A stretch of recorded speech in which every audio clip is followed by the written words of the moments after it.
welcome to That Was the Week. It is Friday, October the 16th, and this is Keith Tier. Welcome to the show. This week's newsletter is all about what happened in the last few days. Platforms or publishers, who decides what is true or what is false? The brouhaha started when the New York Post published some hacked files from Hunter Biden's hard drive, which showed his, let's say, less than worthy character in their view. And immediately it was published, Facebook and then Twitter interfered with its distribution. The interference took different forms in both platforms. And what was surprising was almost immediately Jack Dorsey of Twitter intervened with his team to say that that was an inappropriate intervention, and asked his team to look at the policy, and the policy was immediately reversed. Facebook, on the other hand, hasn't made any changes. Now, these decisions by Facebook and Twitter produced a lot of reaction. Let's start with John Battelle. This is, John Battelle. John Battelle is very well known, I'm sure, to those of you who lived through the Web 2.0 era. When Facebook prevented the post from being distributed, he said, "Excuse me while I point out the most fucking obvious thing in the world.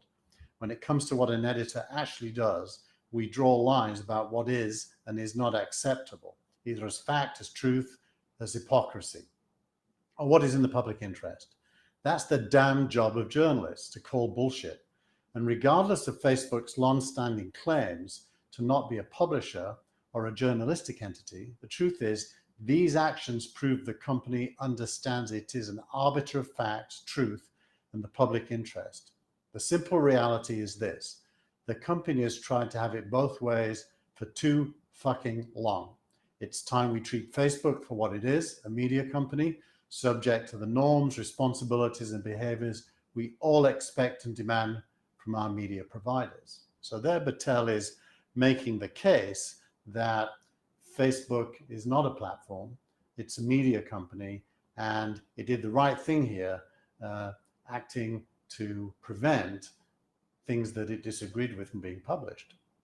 Kara Swisher on CNBC had a different take. That's kind of ridiculous to treat them like they're utilities or that they're part of the government, because they're not. There's lots of opportunity for the people to know. They don't have to know it from Facebook or Twitter anymore. They have to know it from the New York Times. You don't have to buy the New York Times, or you can buy it or whatever. And so I think that's just sort of, this idea of calling for the FCC to look into this and election interference. I mean, it's rich, given the history of election interference is mostly been from the Russians and other malevolent forces. So, and also with the FCC, they don't have a quorum, largely because this administration has not put in the commissioners necessary, approved the commissioners necessary. And so, unfortunately, when Josh Hawley was calling for bringing this to the FCC, he knows full well they can't meet because they don't have a quorum. And so the whole thing is just a lot of noise right ahead of the election. You're going to see a lot of these stories sort of pop up and suddenly bubble up. And I think it's going to be a real problem for these companies. And they're either going to have to very much explain what they're doing or not do it at all, which I think is what they've been doing for years now. So now that they've waded into this, they're going to have to wade all the way up to their neck. So Kara, basically, different take, but she agrees with Battelle that these companies have every right to interfere because they're private companies, and more to the point, they should. And the FCC has no business to get involved. Something, by the way, that the founder of TechDirt agrees with. This is Mike Masnick, a very well-respected writer, who's been on the tech scene for a long time, responding to the FCC's contention that it has legal authority over Article 230 of the Communications Act to interpret the meaning of that law. This is bullshit. And what's worse is that Pine knows it's bullshit and he's still doing it, says Masnick. So a lot of complex issues that basically are all supporting Facebook's right to be an editor, also Twitter's right to be an editor. Now, my take this week in the editorial is completely different to that. I do not think that Facebook or Twitter should want to be publishers. They should want to be platforms. These are places where all of us, anyone that wants to, can get an account and can publish, and we can interact with each other. We can publish facts. We could even publish lies if we want. We can publish opinions, pretty much whatever we want. And for Facebook or Twitter to get in the way of that seems to be a huge mistake, something that Jack Dorsey recognized almost immediately. And within 24 hours, Twitter has declared that it will not interfere. It will allow users to make their own minds up, although it may label some of the data, something that I also disapprove of. So this week's That Was the Week is all about this. This is my point. The real decision here is whether the world can cope with platforms where a person or organization can express any legal perspective. The human race is diverse, as are its beliefs and opinions. Facts, of course, are facts, but thoughts and ideas are not. Can we collectively handle the existence of open platforms that can encompass the wide breadth of real-world points of view? Human beings are certainly capable of understanding that a platform, by definition, is open to all views. We can distinguish between ideas we agree with, ideas we disagree with, opinions, facts, beliefs. We can collectively discuss and debate these points of view, and we can change or become entrenched either way. And together we can influence each other by contributing facts, ideas, opinions, and beliefs. So please, Twitter and Facebook, don't interfere. Be a platform and let us get on with our lives free of anybody's attempts to stop us. Wow. Well, that was good, Keith. Be a platform. That's what you say to Twitter and Facebook. You mean, which is what, as Kara said, that's what they've always done, but now they're changing.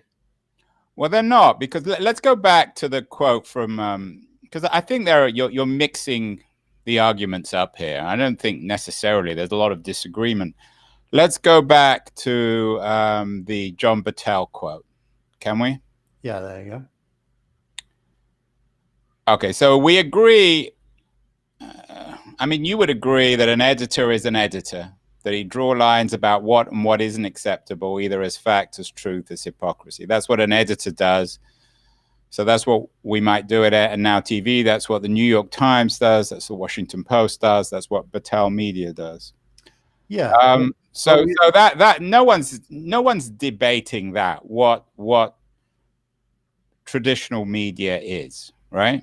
Well, although I do think, there's a great department at Glasgow University, and they produce a series of books called Bad News, and they make the point that there's no such thing as an unbiased editor. Yeah, well, we all know that. We're not going to, that's like Media 101. That's obvious. Yeah. And we all know that every editor are themselves biased. They come with a package of values and interests. That's given. We're not going to go back over that. So let's just look back at the Battelle quote, because I think there is a key issue here that we need to address, okay, which I'm not sure if you get or you're missing. So, and this is where I think I at least agree with Battelle, but I'm not sure if you either agree or understand what he's saying. He said, and this is the key bit of the quote, and regardless of Facebook's long-standing claims to not be a publisher or a journalistic entity, the truth is that these actions, the simple reality is this: the company has tried to have it both ways. It's time we treat Facebook for what it is, a media company. And I think his point, for better or worse, and I don't necessarily think we all love the idea of these platforms if they could exist in the real world, but the reality is they don't. And the reality is that Facebook is a media company. Leftists like Kara argue that it's always been Facebook's been a vehicle for the Russians. The rightists argue that it's a vehicle for people like Kara and John Battelle. But everybody agrees that that Facebook and Twitter are not just platforms. They have too much traffic. These are too big a business, and they're too vulnerable to propagandists of left and right and other governments to be just a platform. But the key issue here is, I would be surprised if you disagree with this. That's the reality, for better or worse. However, these are not just platforms. So, Andrew, you're going to be surprised then, because you said a few things there. You said there's too much traffic. Well, no, I didn't. I said that they have too much traffic just to be disinterested. These are massive multi-billion-dollar, trillion-dollar businesses, and everyone has some interest one way or the other. You know, governments have an interest. You have to let me speak. Okay, go on. I know, but it's wonderful to see your passion on this. I know you really are very passionate about this. I do think that the nature of a platform is that it is ubiquitous. Like the telephone network globally is a platform, and it has massive traffic. Right. The text network, SMS and MMS, same. And so size and whether you're a platform or a publisher are not related. You can have big publishing platforms that are publishers, and you can also have big platforms that are not publishers. So I don't think size will help us to distinguish here. I also think that if these things are publications, they are the least focused publications you've ever seen, because every point of view on earth lives on them. And so the editor's doing a really, really bad job if they're publications. So to me, well, I don't think that's what Batel's saying. He's not. The problem, I think, what Batel's arguing, which is the standard position, is these are media companies without editors, so they're completely uncontrolled, which means that the bad actors are controlling it. Well, media companies usually buy or acquire media, and they work to produce it. Like even a reality TV show that's made up of ordinary people, the media company is paying the cameramen, the sound engineers, the designers, and so on. Facebook doesn't pay anyone, nobody. The media that that goes through its system is 100% produced by third parties, and therefore, just strictly on the definition, it can't be a media company. It isn't a media company. It's a new media company in the sense that it has figured out, like Twitter, a clever way, a brilliant way of acquiring massive content without paying for it, because we're all stupid enough to put our stuff on it for free. But that doesn't make it any less of a media company.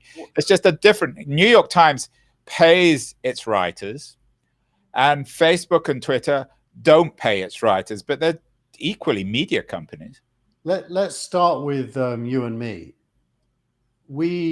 There's three things we do with the stuff we produce. Photos, whatever. The first thing we do is we keep them for ourselves. They're private. Right. Okay. Facebook actually gives us ways to do that if we want to use it, but I personally use Apple for that. Okay. The second thing we do is we share selectively. Facebook gives us ways to do that as well, but I tend to not use that. I use WhatsApp or I use iMessage. Then the third thing, which is the new thing, that by new it's 20 years old, but it's relatively new, is the stuff we produce, we make public. We publish it. Right. We are the publisher. We publish it. So Facebook excels at allowing us to be a publisher. Right. The question is, if you give someone the ability to be a publisher, are you yourself also a publisher? I don't think so. Well, you know, these I'm not sure whether you go round and round on the definitions. The reality is that actually, it doesn't matter. The impact of Facebook and Twitter on the world, both from the left and the right, have resulted in people believing that they're media companies, right? You have to acknowledge that Well, the left argues clearly. the left argues that Facebook is being manipulated by Russian trolls to support Trump. The right argue that Twitter and Facebook are biased in banning anti-Trump media. So everyone thinks these are media companies. So whether or not they really are is neither here nor there. They're perceived to be. And so we have to treat them as if they are media companies. They claim that they're not because it's in their interest to claim that they're not, because otherwise they're going to get regulated and treated like real media companies. Well, let's just break it down. I think Battelle is correct, and so are you, in understanding that he makes the point that by these actions, or words to that effect, that yesterday when Facebook blocked the New York Post article, and the New York Post was playing their role of publisher, when Facebook intervened to impact its distribution, they were acting as an editor. I agree with them on that. I personally think that's an error of judgment on their part. I agree, and I don't disagree with you on that. I think it was a mistake, and Dorsey acknowledged it was a mistake. Dorsey acknowledged it was a mistake, and they've quickly switched. No one's defending that. It was a short-sighted decision, presumably by not someone that senior at the company, and it got them in a lot of trouble. Right. And then the second thing we agree on is the trend is towards both companies, even Twitter, becoming editors. The pressure on them from everyone, Battelle, Kari, yourself, is to take responsibility for what's on their platform. So whether they're platforms or not, the pressure is to become publishers. And let me just, and the reason for that is not because we're all big brothers or we all want to create some sort of media censorship. The reason for that is because everyone is concerned with the impact of social media on politics and on society, and many people are troubled by it. That's the reason. It's not like everyone wants to just control these companies for the sake of it. So let's unpick that, because I think that's a very promising territory. I think we'll disagree, but I think we'll have okay. We could end up converging. My belief is the only alternative to openness is that somebody's in control. Obviously, logically, somebody is taking decisions. Who is it that has this kind of divine insight that allows them to make good decisions about what is not okay? Right. We have to defer to somebody to have those powers. Now, who would that be? Okay, but let me. So I agree with that, but let me come back here. The critics of social media companies, like myself and Battelle and Kara, and many others, all argue that these companies claim that they're the public space and that they're completely disinterested. But the reality is that they are manipulating the system, the algorithm, for their own interests, which generally tend to be commercial. I don't believe they're either leftists or rightists. They're private companies that are driven to make money, particularly Facebook. Yeah, well, and there was an extremely good piece in the Wall Street Journal, which is a right-wing newspaper, about Facebook's undermining of left-wing networks. So the politics doesn't always fall into place here. Yeah, I share your idealism on platforms, but the reality is that there is always someone in control, whether it's some government bureaucrat or Mark Zuckerberg or you and I. There is never such a thing as an open network. Well, yeah, I think you're conflating openness with goals. Facebook has goals, you're right, and its goals are not measured in terms of left and right at all. Its goals are measured in terms of engagement and reach. Right. It's an audience. It is an audience network. Right. So the one bit of media company that it is an audience network. They even call it that, I believe. They may have changed it recently. It used to be called the audience network. And so their algorithm is all about getting something read by more people more often. Yeah, I agree. Right. So that's not an unreasonable goal for a business. That's fine. Yeah, they're driven by virality. That's their business model. Now, in order to do that, they try really hard to figure out what you're interested in. Right. Agreed. And so they reinforce bubbles. Right. Agreed. Intellectual bubbles. Agreed. And that means that it's rare to do what you and I are doing now, which is have disagreement between bubbles. It's rare to have a proper discussion. It's less and less likely that there'll be a proper discussion.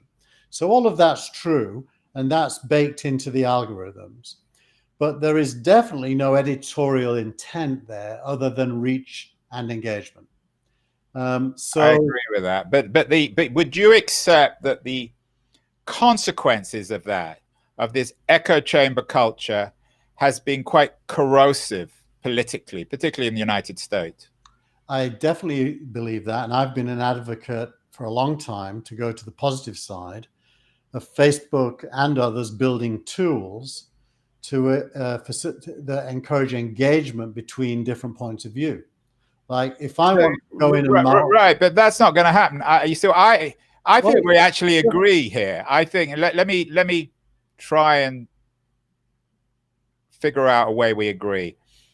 I agree with your analysis of social media, but that contradicts your conclusion in your excellent editorial, excellent in every sense except it's wrong.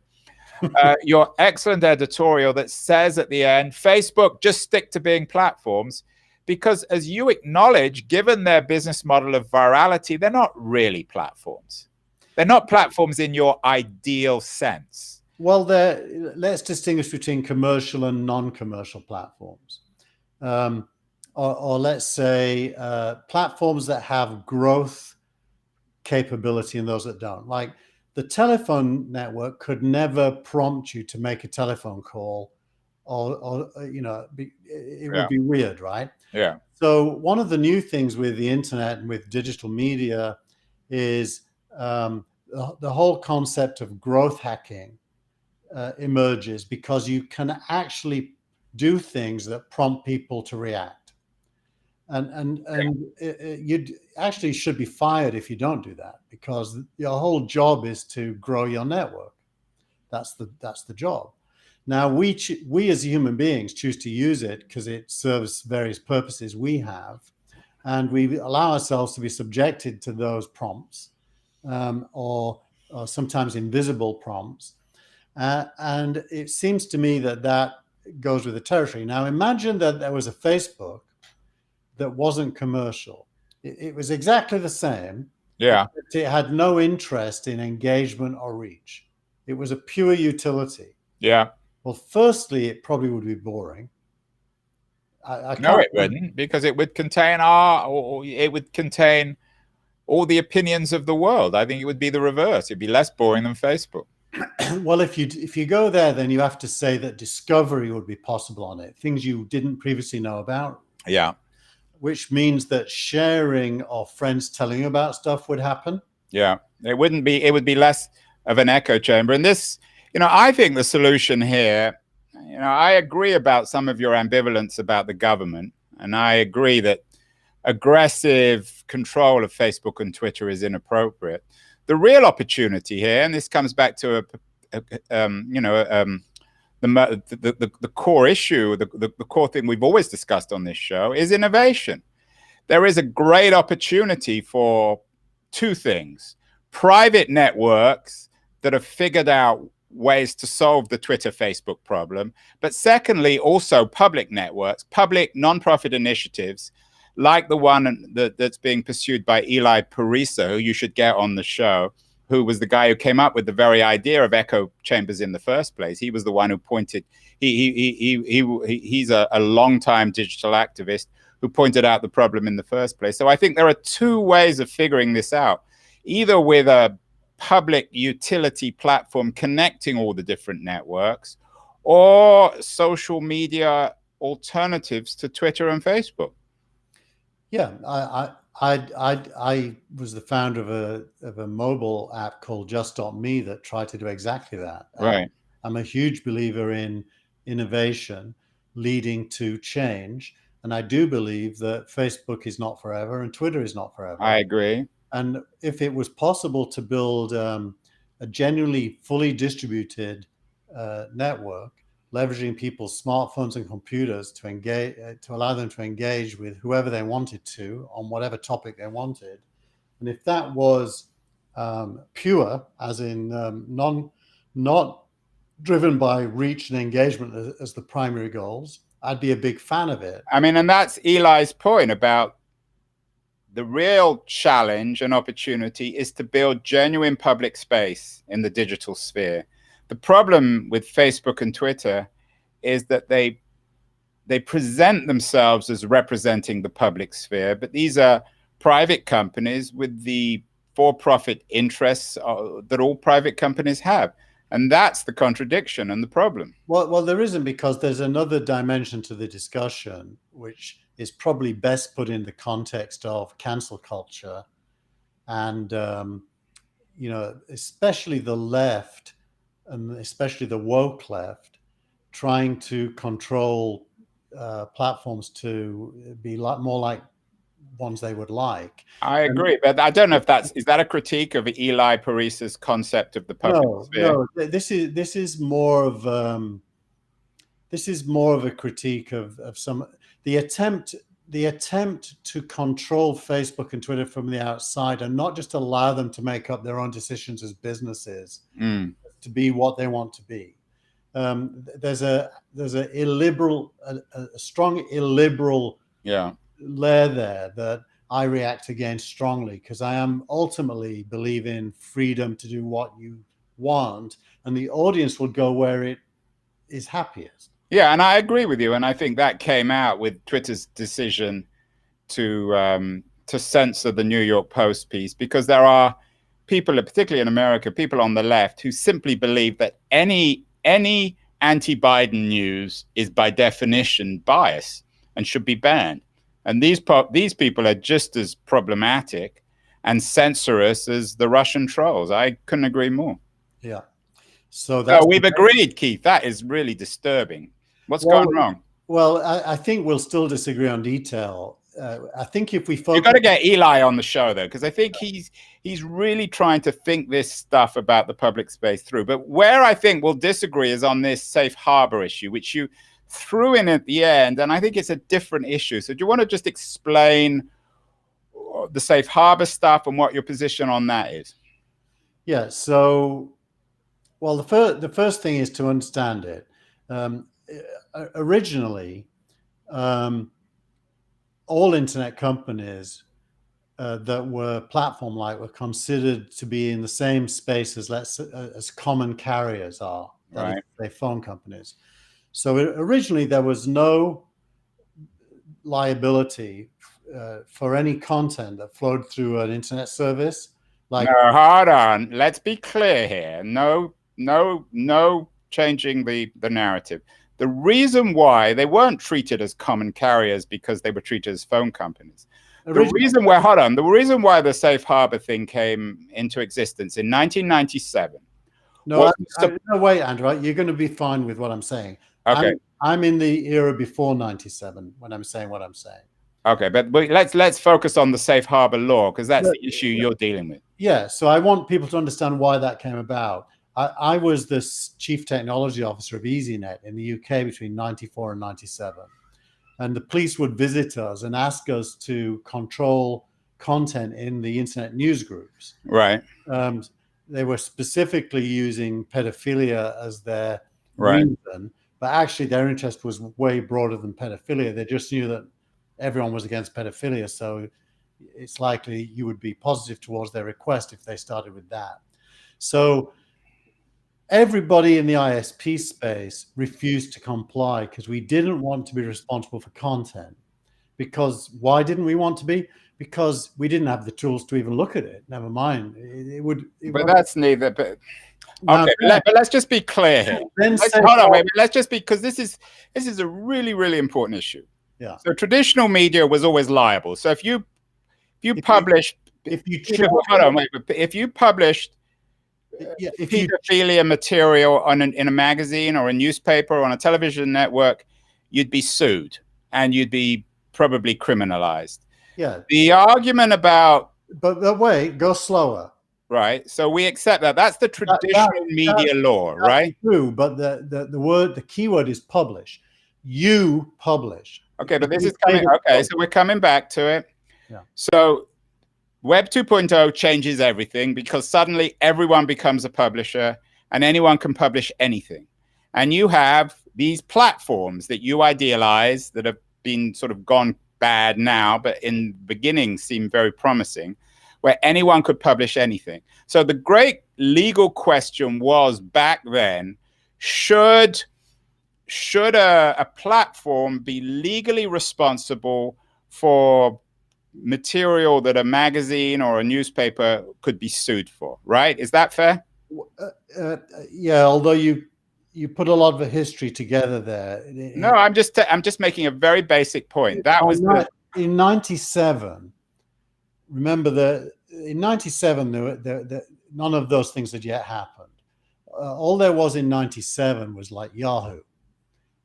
So there was no Web 2.0 yet in 97. Web 2.0. There was but there was the seeds of Web 2.0. You could still write stuff on websites. You could still comment on books on Amazon.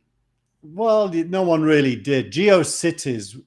Right, you had you're beginning to, right? You're just beginning to, but the Act actually was more focused on internet service providers.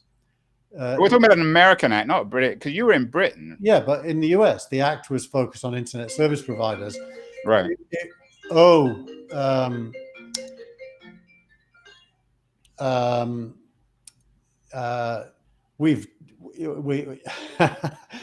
live audience. That was my phone ringing because it's 5 to 3 and I've got a call at 3 o'clock. So let me just say what I was saying. Can't you put it off? This is real time now TV, Keith. Tell them to wait. Or is it a money call? I just told him to wait. So what I was going to say was it was focused on people like me at EasyNet and AOL, CompuServe, what was the American one? Something Link, Earthlink. Right. And it was asking us to be responsible for content which was mainly then in news groups. Pornography was a big part of it. And that was the origin. And okay, I agree, but here's the key issue, right? The reason why the law was passed was to protect what was seen as these small startups and promote innovation. And it was believed that the internet was never going to be that big a deal back in 97. No one ever imagined, Google, Facebook, any of this stuff. So it was just assumed that they were giving these plucky little startups a leg up, right? Is that fair? That was certainly not the primary purpose, although it was a subtext, yes. Well, what was the primary purpose? The primary purpose was to introduce the concept of any accountability at all. It was a carve-out. Why? Because they were trying to stimulate innovation in this evolving digital economy. And the argument now about changing the law is that the most powerful companies in the world are now benefiting from a law that was designed to support plucky little startups. Whatever you say about Google and Facebook and Twitter, they're not plucky little startups. I think we'll agree if I say this, Andrew. There were two parts to the motivation. Part A, which represented change, was to introduce the concept of accountability, whereas previously there was no accountability. Right. So to me, that's the kind of wedge that opens up the whole thing. And the second part was to carve out from that accountability internet companies for large elements. They still weren't allowed to allow illegal stuff to be published, but everything else they were not accountable for. And it also later on evolved into things like takedown notices. So there were two elements. The element A is you do have to be accountable. And element B was but we're going to carve it out. Right. So anyway, I think we've done a pretty good job here in trying to explain very complicated legislation. My argument is not that the 97 law was wrong or bad, but we've had 23, 24 years since then, and the world has dramatically changed. And just as you had new legislation in 97, it doesn't mean that any law is set in stone, and it can be revised because the world has changed. Anyway, we'll come back to that. Finally, Keith, because you do have to go for your 3 o'clock call. What's your tweet of the week? Oh, tweet of the week. Well, here we go. We're back to, let me just get it on screen, and then I'll talk about it. Here it is. So the tweet of the week this week is our good friend, Paul Graham. Your good friend, not mine. He's become our good friend, I think, Andrew. Yeah, well, we fantasize about Paul if you're watching. He asked the question, at what age would you choose to defer starting a startup due to the fact that you need more experience? At what point are you lying to yourself? And his wife said at the age of 26, he said the age of 24, but somewhere in the mid-20s. I said, there are no rules. Everyone is different.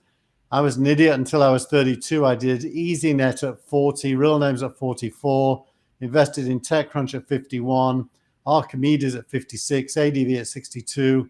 Yeah. And that was the week in Infarm at 66. And by the way, I'm still an idiot. Yeah, I was going to put the idiot bit back in, but you beat me to that. Yeah. So tweet of the week is there is no age at which it's appropriate to suddenly decide you are going to do a startup. Andrew, over to you. What have you decided, and how old are you? I'm definitely older than 26.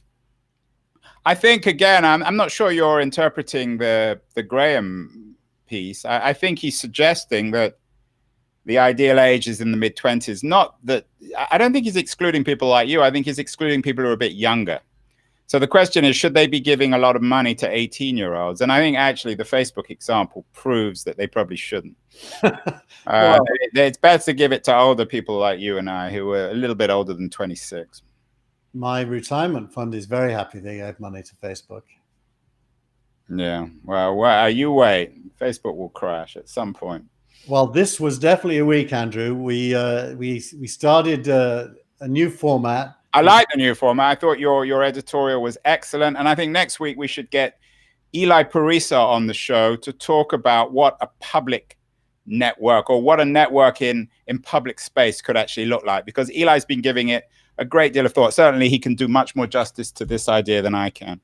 I absolutely believe you should do that. And so Eli, if you're watching, we're after you, and if you're not watching, I will be after you. And now for the final piece of the new format, Andrew. Here we go.